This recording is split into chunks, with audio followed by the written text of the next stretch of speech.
It's subtle at first.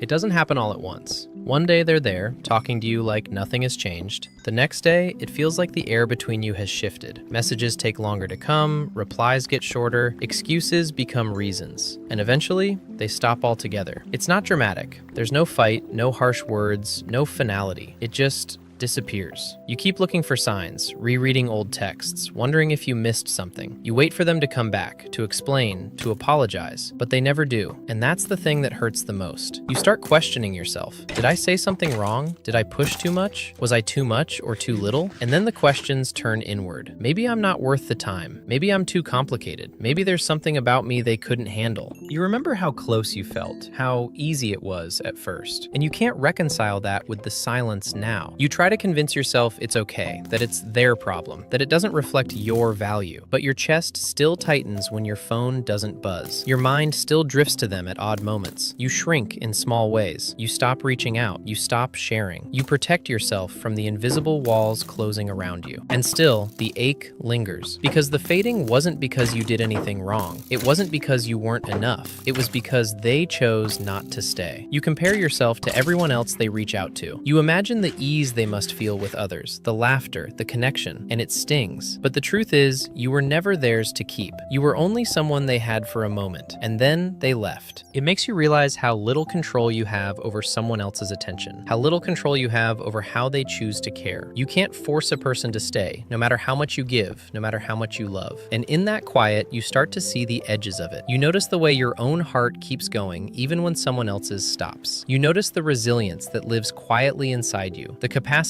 to keep feeling, to keep opening, to keep caring, even when it's unreturned. It's lonely, it's unfair, and it hurts more than you expected. But it's also a strange kind of truth. You can see clearly now that some people are only meant to touch your life briefly, that some connections are temporary, even when they feel permanent. But in the end, it's not a rejection of who you are, not a reflection of your worth, just a reminder that some hearts aren't meant to hold yours, that some doors close quietly, and that's all the explanation you'll get.